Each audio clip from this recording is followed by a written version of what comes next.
कौन हो तुम? रो क्यों रही हो तुम?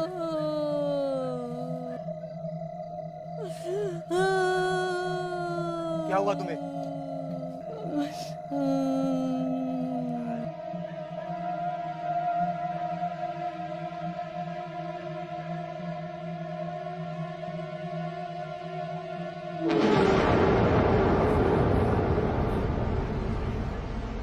ये राज किसकी है? कुछ पूछ रहा हूं मैं, बोलते क्यों नहीं हो? खुद ही देख ले।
रविश की डेड बॉडी जंगल के बीच में मिली थी और रिपोर्ट के हिसाब से उसकी बॉडी पे किसी शार्प वेपन के निशान थे, लेकिन आसपास कोई मर्डर वेपन नहीं मिला। और ऐसे केसेस इस गांव में काफी टाइम से रिपीट हो रहा है, लेकिन अभी तक कोई लीड नहीं मिली है। तुम्हें क्या लगता है? अब जो भी लगेगा इन्वेस्टिगेशन के बाद ही लगेगा। वैसे मैं सोच रहा हूँ शहर वापस जाकर ऐसी एक जीप खरीद लूँ, बड़ा मजा आता है ये चलाने में, सच्ची।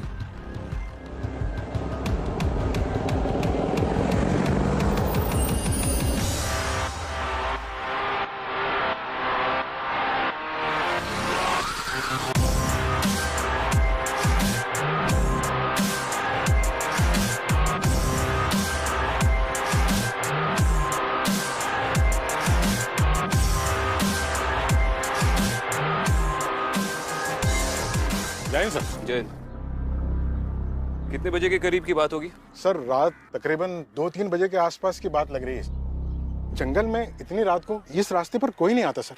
पता नहीं ये यहाँ क्या कर रहा था।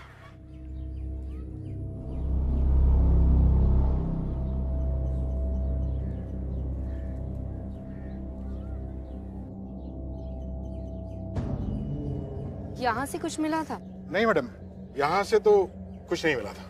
रॉबरी या आपसी दुश्मनी कुछ भी? नहीं सर, ऐसा कुछ तो दिखाई नहीं पड़ रहा, क्योंकि उसका पर्स और बाकी सब सामान उसके जेब में ही था। एक काम करते, सबसे पहले रविश के घर से छानबीन शुरू करते। ठीक है।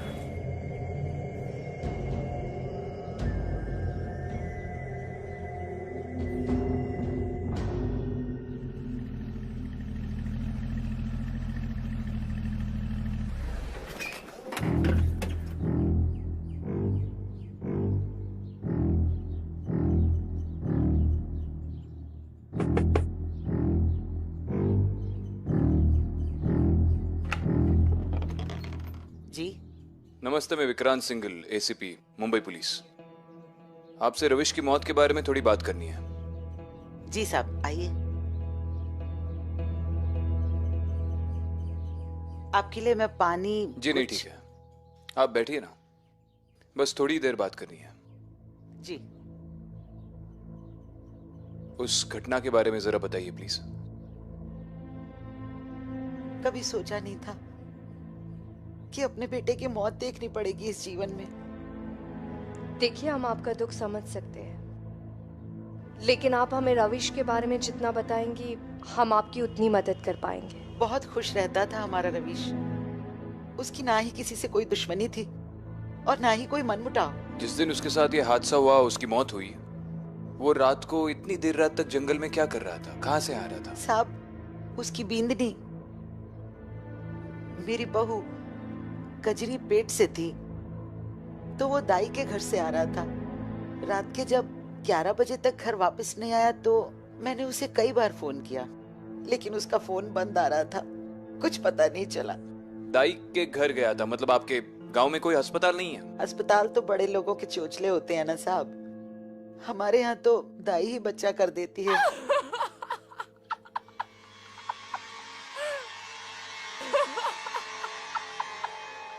घर में और भी कोई है? वही है साहब, कजरी। जब से रविश गुजर गया है तब से उसके दिमाग की हालत कुछ ठीक नहीं है। वैसे बड़ी चौकी है हमारी बहू, लेकिन हमारी बहू की किस्मत में तो शायद कुछ और ही लिखा था। उसी रात को उसकी बच्ची गुजर गई और साथ ही साथ मेरा बेटा भी। मेरा बेटा और मेरी पोती एक ही रात में मिट्टी में समा गए। साहब हमारा तो वंश ही खत्म हो गया साहब। बहुत दुख के पहाड़ टूटे हैं हमारे परिवार पे साहब। हम कजरी से बात कर सकते हैं?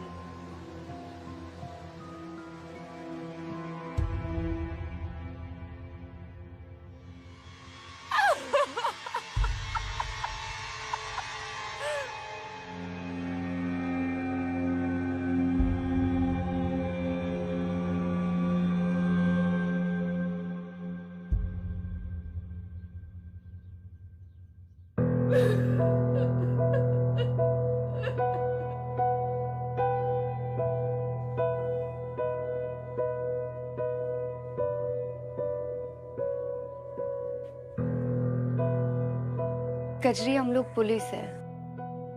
मुझे दुख है कि तुमने एक ही रात में अपने पति और बच्चे दोनों को खो दिया। अगर तुम चाहती हो कि जो तुम्हारे साथ हुआ वो किसी और के साथ ना हो, तो प्लीज हमारी मदद करो। तुम पूरी बात बताओ, उस दिन क्या हुआ था?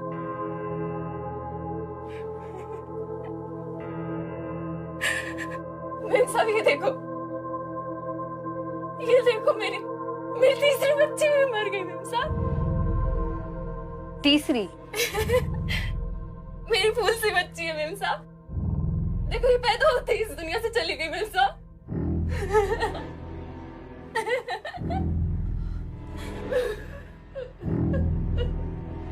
अदिति,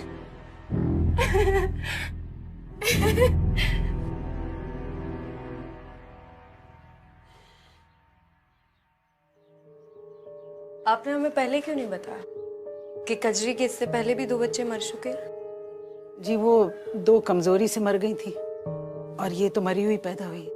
कमजोरी से? जी ठीक है, आप हमें उस दाई का एड्रेस दे दीजिए, हम उन्हीं से पता कर लेंगे। रविश रात 12 बजे यहाँ से निकला। उस वक्त मैं यहीं पे थी। हमने सुना कि उसकी बच्ची मरी हुई पैदा हुई थी। हाँ, कजरी की बच्ची बहुत ही कमजोर थी। मैंने बहुत कोशिश की लेकिन कोई फायदा नहीं हुआ। इस बात से रविश को काफी सदमा पहुंचा होगा। उसका रवैया कैसा था? बहुत ही सीधा साधा आदमी था। 9 महीने अपनी बीवी की बहुत सेवा की, खाना पीना घर का काम सब में मदद करता था। लेकिन जब उसे पता चला तो बहुत दुखी हो गया। मैंने उसे घर भेज दिया। बच्ची की मौत का कारण क्या था? बहुत कमजोर थी बच्ची। मैंने उसमें जान डालने की बहुत कोशिश की, लेकिन ऊपर वाले की इच्छा के आगे किसका क्या चलता है। एक और बात, इस गांव के ज्यादातर बच्चे आप ही करती है। इतने सारे बच्चों के मरने से अच्छा है कि आप लोग उन्हें हॉस्पिटल ले जाएं। अरे कैसी बात करते हैं आप? अरे 50 साल से ये काम कर रही हूँ मैं। लोग कहते हैं मुझ पर भगवान का आशीर्वाद है, भगवान का हाथ है। और ये बड़े बड़े अस्पताल बस लोगों से पैसा छीनने का काम करते हैं। किसी से भी पूछ लो, मैं कभी भी अपने काम में लापरवाही नहीं करती। अब ऊपर वाले की ही मर्जी नहीं है तो मैं क्या करती। ठीक है, दोबारा जरूरत पड़ी तो आएंगे। जयराम जी की।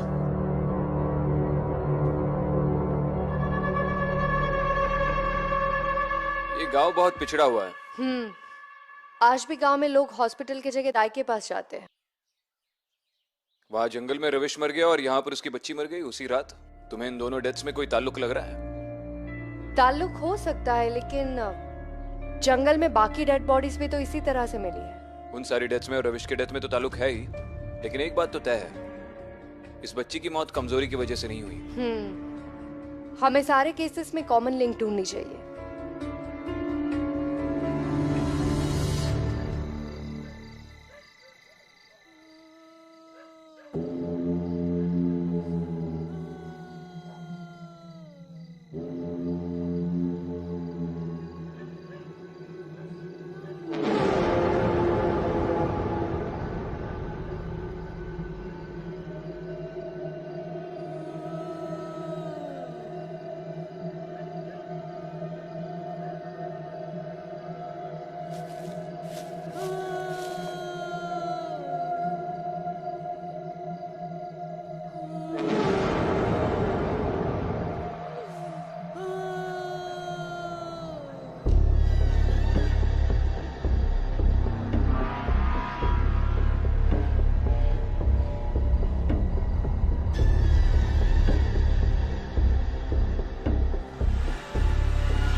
कौन हो तुम?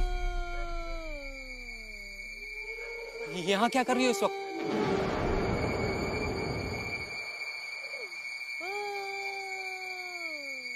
तुम रो क्यों रही हो? किसकी लाश है ये?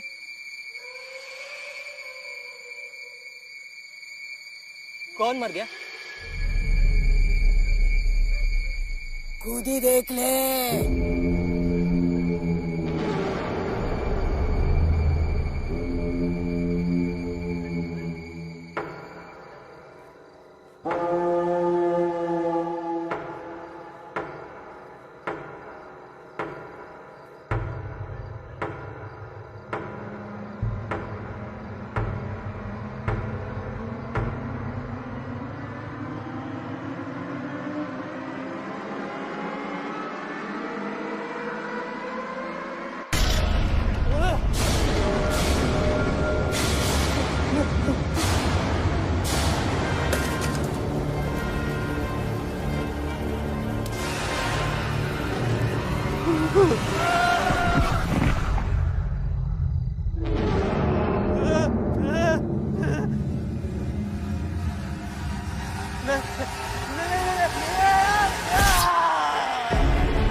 हेलो सर, अभी अभी जंगल में एक और आदमी की लाश मिली है।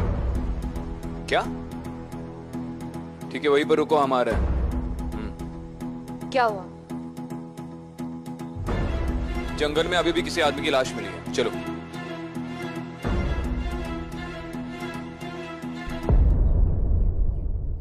उसी तरह के घाव हैं। वार किसी नुकीली चीज से किया गया है। इसकी बॉडी को जल्द से जल्द पोस्टमार्टम के लिए ले जाइए, और रिपोर्ट बहुत अर्जेंट है। विक्रांत, यहाँ कुछ था, कुछ अजीब।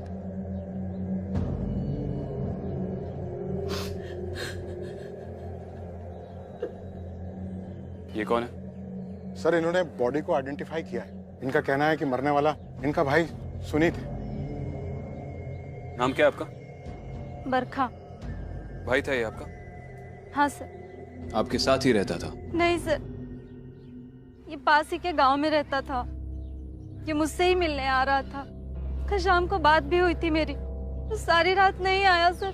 सुबह यहाँ जंगल में। और कौन कौन रहता था इसके घर में? इसकी पत्नी कोमल। तो वो इसकी बॉडी क्लेम करने के लिए नहीं आई? सर हमने इन्फॉर्म कर दिया लेकिन अभी तक कोई नहीं आया।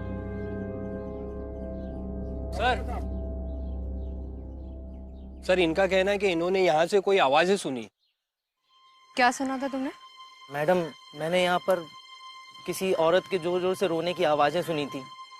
बाद में मैंने यहाँ पर आकर देखा तो ये आदमी यहाँ पर मरा पड़ा हुआ था। कौन थी वो औरत? देखा था तुमने उसे? वो काली साड़ी वाली औरत। काली साड़ी में औरत? उसका चेहरा ठीक से देखा तुमने? नहीं। एक बात अलग थी कि उसके पैरों में बहुत बड़े बड़े कड़े थे। ठीक है, इसका स्टेटमेंट रिकॉर्ड कर लो।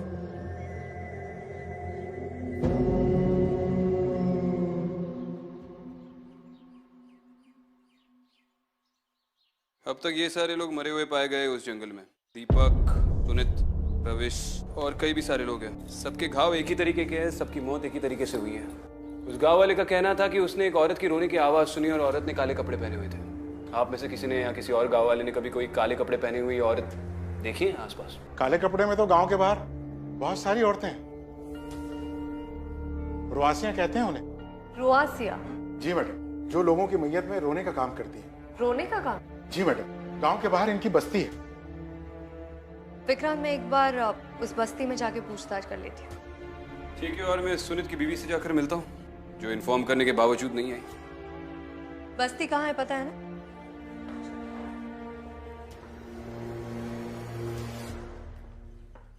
ये सुनित के घर का एड्रेस है तुम्हारे पास? यस। गाड़ी निकलवा।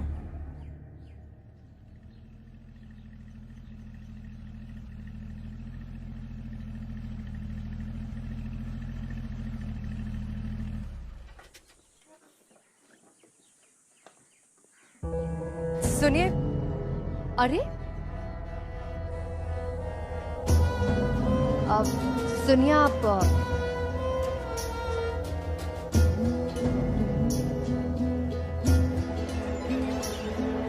आपसे बात।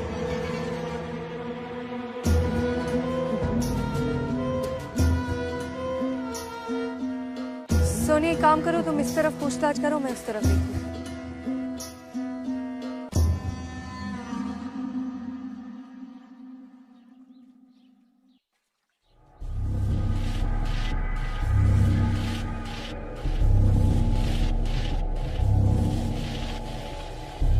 कोमल?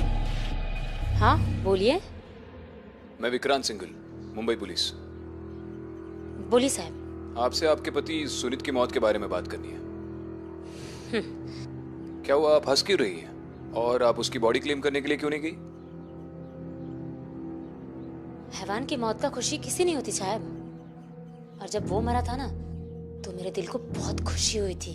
कोई गम नहीं है मुझे। आपके पति के मौत से आपको खुशी हुई है? हाँ। उसने उसने उसने मेरी बच्ची के साथ। आपकी बच्ची के साथ क्या?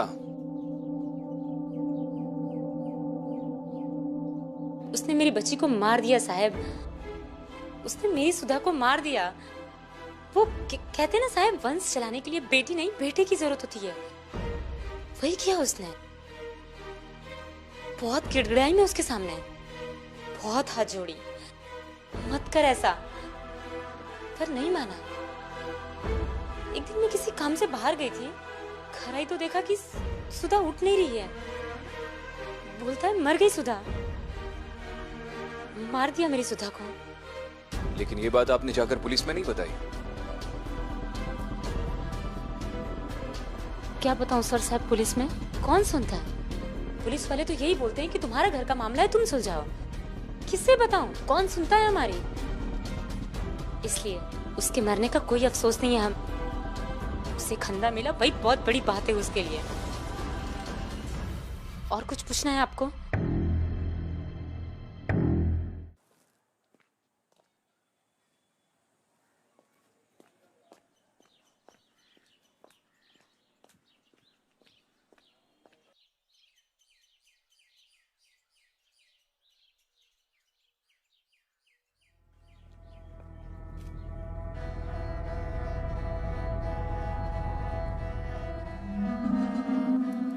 नाम क्या है तुम्हारा? पारो। पारो, तुमने इस बस्ती से काले कपड़े वाली औरत को जंगल की तरफ जाते हुए देखा है? कुछ पूछ रही हूँ मैं तुमसे। ये कुछ नहीं बोलेगी। जो पूछना है हमसे पूछिए। आप कौन? रुआसी। नाम क्या है आपका? लता। लता जी, आपने इस बस्ती से किसी काले कपड़े वाली औरत को जंगल की तरफ जाते हुए देखा है रात को? यहाँ से रात को मेरी इजाजत के बगैर कोई कहीं नहीं जाता। देखिए, इस गांव में काफी टाइम से कत्ल हो रहा है और गवाह के मुताबिक एक काले कपड़े वाली औरत रात को जंगल में जाती है और वही सारे कत्ल करती है। उसने अपनी आंखों से देखा है। काले कपड़े तो बाजार में बहुत मिलते हैं। हम रुआसियों को मैयत में आंसू बहाने के लिए बुलाया जाता है, आंसू बहाने का कारण बनने के लिए नहीं। कब से कर रही है आप ये काम? क्या करोगे जानकर? देखिए, गांव में जो हो रहा है उसे रोकने के लिए मेरा जानना बहुत जरूरी है और आपका जवाब देना। कितने लोग हैं इस बस्ती में? गिन लीजिए।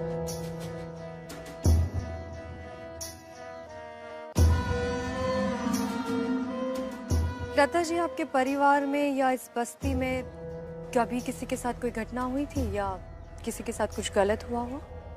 होता भी तो हम बाहर वालों को नहीं बताते, पर हैरानी हुई कि हम जैसों को कोई तो पूछने आया। वैसे भी मैयत के सिवा हम जैसों को कौन याद करता है। ठीक है, मैं चलती हूँ। अगर आपको कोई मदद चाहिए तो आप मुझे बता सकती हैं। मदद की जरूरत गांव वालों को है, हमें नहीं।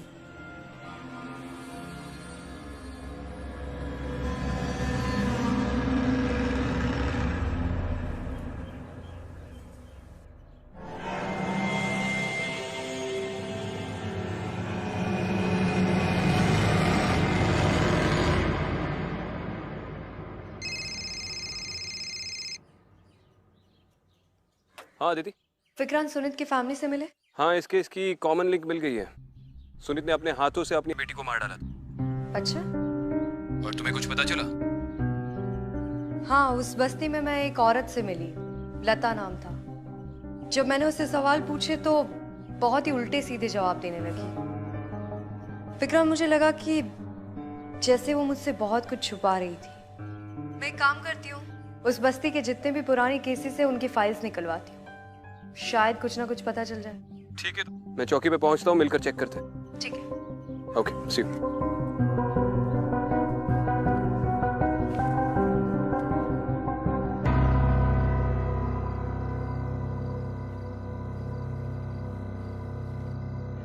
डाइमा, सब कुछ ठीक तो हो जाएगा ना? कोई परेशानी तो नहीं होगी ना? अरे निश्चिंत रहो, जितनी तेरी उम्र नहीं है ना उतने बच्चे पैदा करवाए हैं मैंने लोगों के, समझा? कुछ नहीं होगा। अरे गलती हो गई, माफ भी कर दीजिए।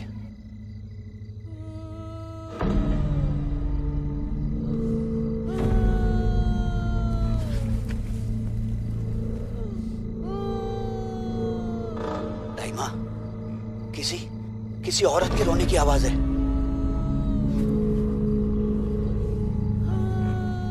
चल जल्दी जल्दी निकल, जल्दी निकल। संभल के। डाइमा, ये तो मेरी मोटरसाइकिल है। ये देखिए, चाबी भी मेरे पास है। लाइट कैसे चल रही है? मुझे भी समझ में नहीं आता। चलकर देखते हैं।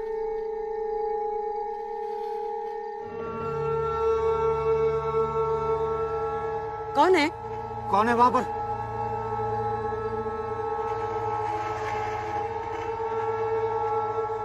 कौन है?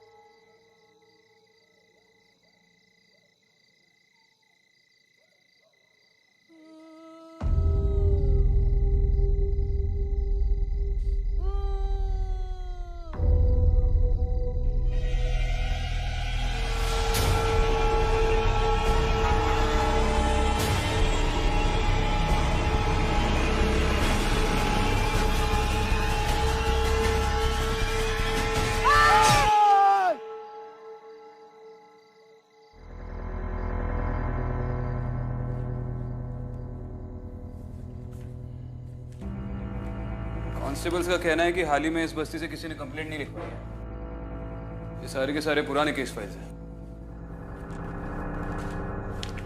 सबसे लेटेस्ट केस जो अब तक मैंने देखा है उससे भी 5 साल से ऊपर हो गया।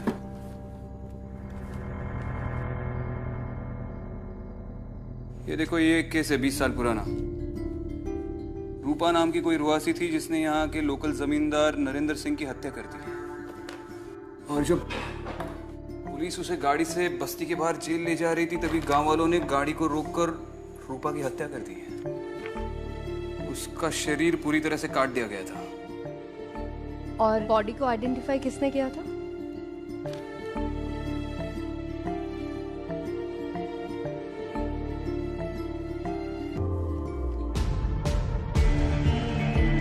दत्ता।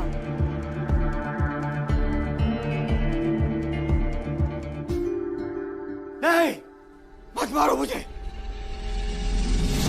बाबा, नहीं। बाबा क्या हुआ बाबा? नहीं। मत मारो मुझे। बाबा नहीं, नहीं, नहीं, नहीं। सर अभी अभी फोन आया है, जंगल में फिर से एक आदमी पर हमला हुआ है। एक और मर्डर? नहीं सर, वो जिंदा है, अपने घर पे है। चलो ठीक है, फटाफट गाड़ी निकालो। Okay sir.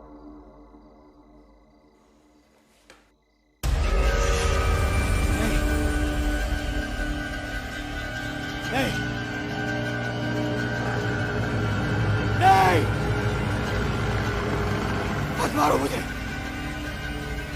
नहीं, नहीं, नहीं, नहीं।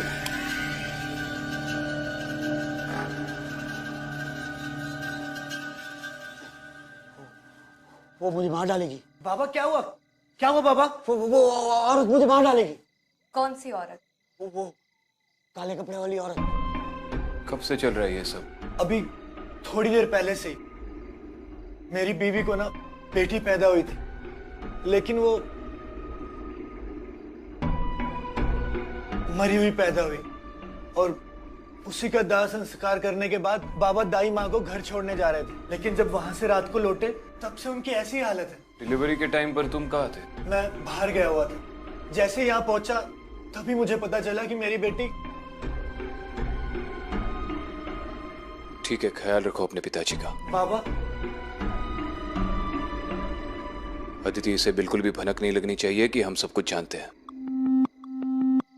लेकिन इसे अपने गुनाहों की सजा तो मिलनी ही चाहिए, और उस दाई को भी।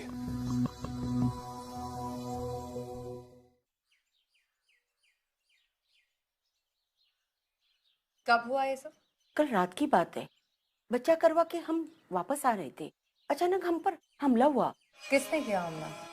एक काली साड़ी वाली औरत थी, उसने किया। और उस बच्चे का क्या हुआ जहां आप गई थी? वो मरी हुई पैदा हुई। मरी हुई पैदा हुई?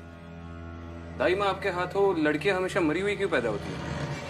क्या मतलब? मतलब रवीश की तीनों लड़कियां थी, तीनों मरी हुई, और कल रात को ये भी। अब तक कितनी लड़कियों की हत्या की है आपने? आप ये कैसी बात कर रहे हो? बात तो बाप के साथ जेल में जाके होगी। देखिए दाई माँ, ये तो आप भी अच्छी तरह से जानती है कि झूठ बोलने से कोई फायदा नहीं होगा। साहब मुझे माफ कर दीजिए, मुझे माफ कर दीजिए, मुझसे गलती हो गई। मैंने किसी को नहीं मारा, मारते तो बच्चों के घर वाले ही थे। उन्हें मैं सब बोल देती थी कि बच्ची मरी हुई पैदा हुई है। सब रवीश ने उसके 3 बच्चों को मार डाला। और संतोष ने? संतोष ने उसकी पोती को मार डाला। वो चाहता था उसको पोता हो जाए। साहब मुझे बचा लो, साहब मैंने कोई गलती नहीं की, मुझे बचा लो साहब, जरूर फिक्र चाहिए इन्हें। साहब मैंने कोई गलती नहीं की, मुझे साहब मुझे बचा लो, साहब मुझे बचा लो। इसका मतलब है वही लोग मरते हैं जो अपनी बच्चियों को मारते हैं। ये सब क्यों मर रहे हैं ये तो समझ में आ गया, बस पता ये लगाना है कि ये सब कर कौन रहा है। ये बात तो उस बस्ती की हिस्ट्री जानने के बाद ही पता चलेगी। पर जो भी है, मुझे लगता है कि पारो का इन सब से कोई ना कोई ताल्लुक जरूर है।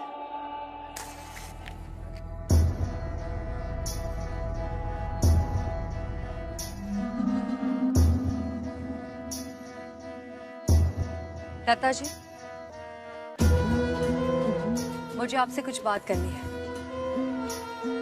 देखिए, इस गांव में जो कुछ भी हो रहा है उसे रोकने के लिए मेरा आपसे बात करना बहुत जरूरी है। रूपा के साथ क्या हुआ था?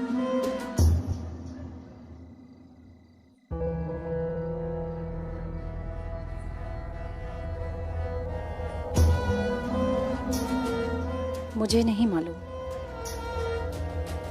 पिछली बार भी आपने मुझसे जिस तरह से बात की थी उसी से मैं जान गई थी कि आप बहुत कुछ जानती हैं। रूपा की बॉडी आप ही ने आइडेंटिफाई की थी ना? देखिए, अभी तो मैं आपके साथ बहुत प्यार से बात कर रही हूँ। पुलिस की तरह बर्ताव करने के लिए मुझे मजबूर मत कीजिए। बताइए, क्या जानती है?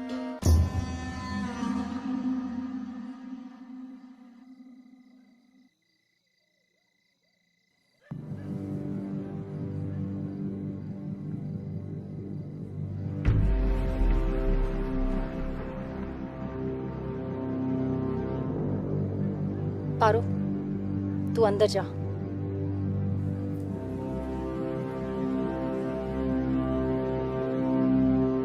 बताइए। रूपा मेरी बहन थी। नरेंद्र सिंह नाम का एक जमींदार था। उसकी कोई औलाद नहीं थी और वो अपने वंश को आगे बढ़ाना चाहता था। नरेंद्र सिंह ने रूपा को देखा और फिर उसने अपने जाल में रूपा को फंसा लिया।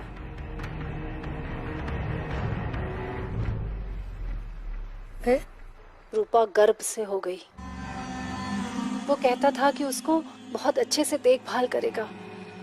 हमने इस बात को घर से बाहर नहीं जाने दिया और हमें भी लगता था कि शायद रूपा की जिंदगी बदल जाए। फिर रूपा को बेटी हुई।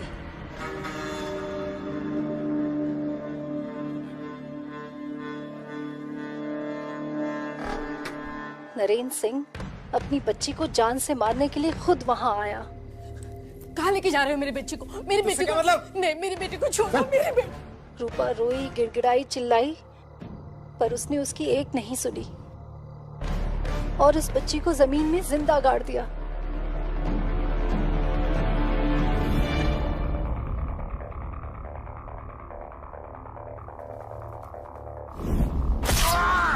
इस बात का बदला लेने के लिए रूपा ने नरेंद्र सिंह को मार डाला। जब रूपा को पुलिस जेल लेकर जा रही थी तो गांव वालों ने रूपा को मार डाला, पर मैंने रूपा की बच्ची को बचा लिया। वो जिंदा है। कौन है? पारो।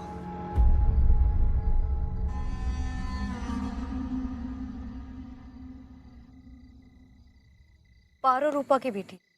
हाँ। जब नरेंद्र सिंह ने अपनी बच्ची को जमीन में जिंदा गाड़ दिया तब मैं वहां किसी तरह पहुंची और उस बच्ची को बचाकर इस गांव से बहुत दूर लेकर चली गई। उसे वहीं पाला पोसा और सबको यही बताया कि ये मेरी बच्ची है। लेकिन फिर कुछ आर्थिक तंगी की वजह से इस गांव में हमें वापस आना पड़ा। लेकिन रूपा को अभी भी यही लगता है कि उसकी बेटी मर चुकी है, इसीलिए वो लोगों को मार रही है। उसकी आत्मा को शांति मिले इसलिए हमें एक बार उसे पारो को दिखाना बहुत जरूरी है। पर पारो को इसके बारे में कुछ भी मालूम नहीं। पारो को आपने ये सारी बातें नहीं बताई? नहीं।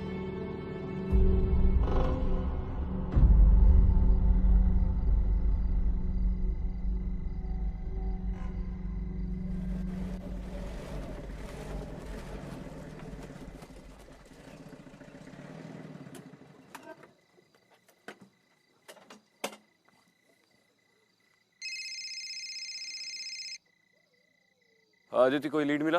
विक्रांत, वो काले कपड़े वाली औरत का पता चल गया। वो रूपा की आत्मा ही है, वही सबको मार रही है। वो नरेंद्र नाम के लड़के से प्यार करती थी। उन दोनों की एक लड़की हुई, लेकिन नरेंद्र को लड़का चाहिए था और उसने उस बच्ची को मार दिया? हाँ भी और ना भी। मतलब? जो गलतफहमी अभी तुम्हें हुई, उसी गलतफहमी में रूपा भी है। लता ने मुझे बताया कि नरेंद्र ने अपनी बेटी को जिंदा गाड़ दिया था, लेकिन उसके जाने के बाद लता वहां पहुंची और उसने उसको बचा लिया। वो अभी जिंदा है और वही पारो है। और जब तक ये पारो रूपा के सामने नहीं आती तब तक ये सिलसिला चलता रहेगा। एग्जैक्टली। इसका मतलब वो संतोष को भी मारने की कोशिश कर सकती है। मैं अभी संतोष के घर पर ही आया हूँ उससे बात करने। तुम एक काम करो कि जल्द से जल्द पारो को लेकर यहाँ पर संतोष के घर पे ही आ जाओ। ओके।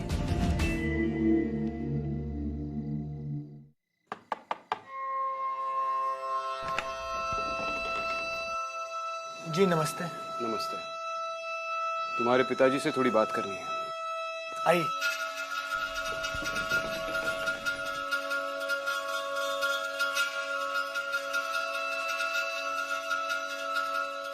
क्या बात है, अभी भी डर लग रहा है कि वो औरत आकर आपको मार देगी?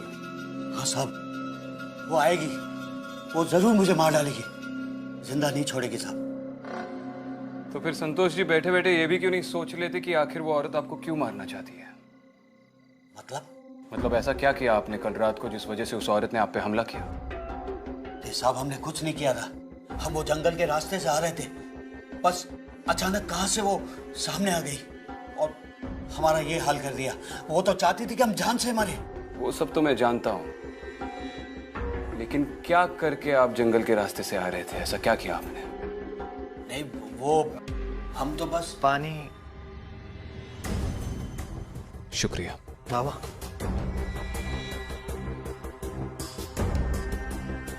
खून खून क्या हुआ बाबा? सब मत पीजिए, खून है इसमें। अरे खून पिला रहा है तू, मत पीजिए साहब, मत पीजिए। किसका खून नजर आ रहा है आपको इस पानी में? अपनी पोती का? नहीं साहब, खून है इसमें, खून है, पानी नहीं है। बेवकूफ, खून पिलाएगा मेहमान को। क्या दफा हो जाओ यहाँ से। अरे घर में नहीं, घर के बाहर जा, वरना फिर मुझे खून पिलाएगा तू। क्या?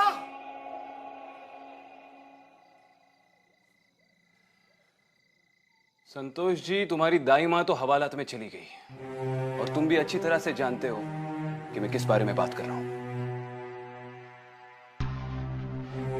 सर यकीन मानिए, मैंने किसी को नहीं मारा। संतोष देख, तेरी उम्र का लिहाज कर रहा हूं, वरना तुझे इतना मारता कि दुनिया भर बेटी बचाओ का नारा लगाता फिरता तू। अपने पोती को मारा तूने। नहीं।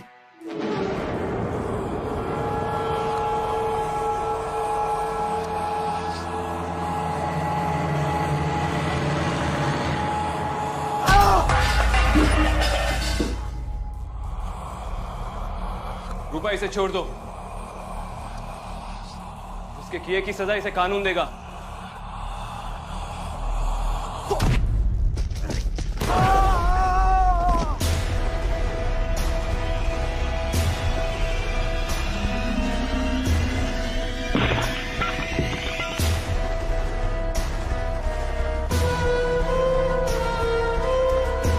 और रही तुम्हारी बेटी की बात, तो वो अभी भी जिंदा है।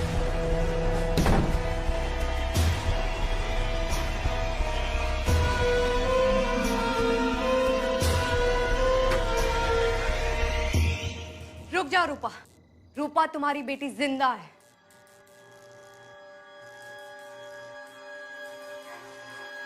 तुम्हें गलतफहमी हुई है। नरेंद्र ने तुम्हारी बेटी को जिंदा गाड़ दिया था, लेकिन तुम्हारी बहन ने उसे बचा लिया था और वो यही है तुम्हारे सामने। यही है तुम्हारी बेटी पारो।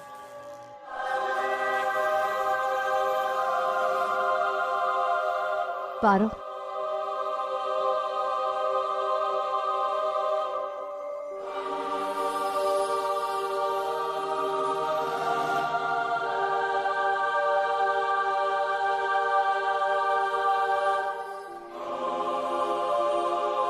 माँ,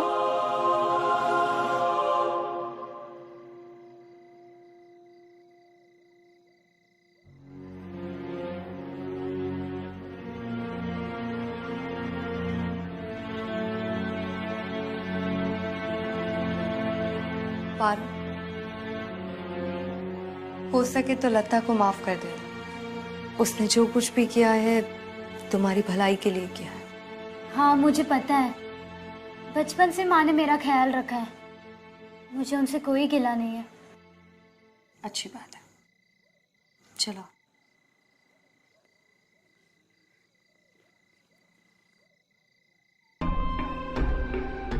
औरत मुझे मार डालेगी, ये औरत मुझे मार डालेगी, मुझे मार डालेगी।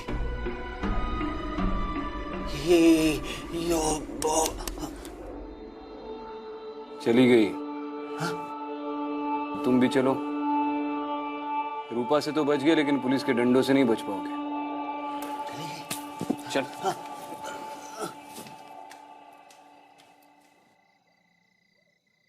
तो एसपी अदिति शर्मा, ये मिशन तो अकम्प्लिश हो गया। अब अगले मिशन पे जाने के लिए तैयार हो? कौन सा? ऐसी एक जीप खरीदनी है मुझे। ढूंढने में मदद तो करोगी ना? चले। मदद तो करनी पड़ेगी तुम्हें।